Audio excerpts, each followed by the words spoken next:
都无了。你讲个错的话，哦，谁？你老妈，tôi sẽ thành công. rồi gì à? Cho nó có chơi rồi. Nó thế.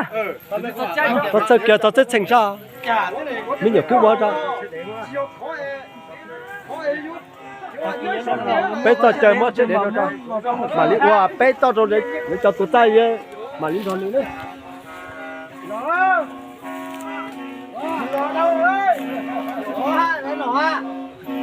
Thôi cho chị có chú bao giờ chỗ à hay là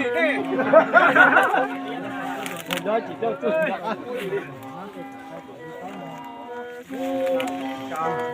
mấy bạn nó nộp bây giờ chiều tay mà quảng cáo nó có tập khó mà nó phải có cái nó Nó cái này.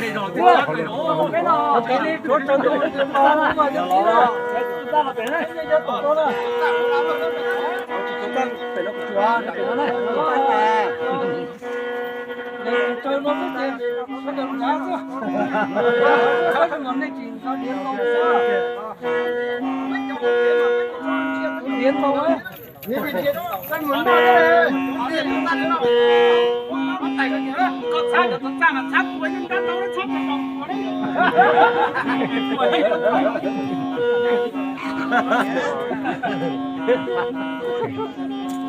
Ra là ai thì gì bây giờ có chứ giờ có chơi ho mà tua đi vào tua ai có những cái nó gì rồi tôi đấy những con nó lên kia già đấy.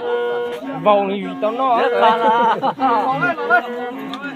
Nếu mình chiến đấy cháu không biết gì trong miền tới mà. tua đây cho nó chụp đấy Con lú rừng đấy. ô tô hồ đó Làm cái này không đấu cho bố chúng ta mà.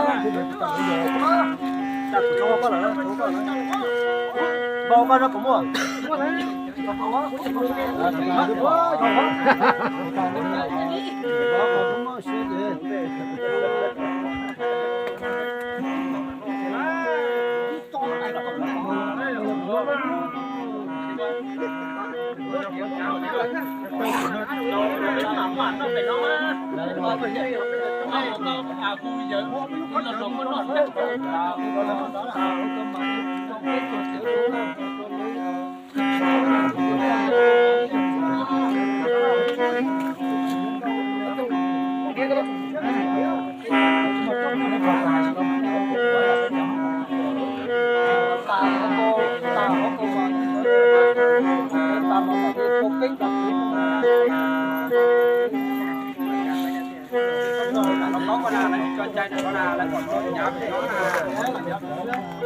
con chủ tịch tân này của bà hủa đấy con này bà con nó còng nó ba nó cục phải nó sao nữa nó chưa còn cái làm kiếm đấy là sao xí à đây à phải nó sao Thôi anh rồi.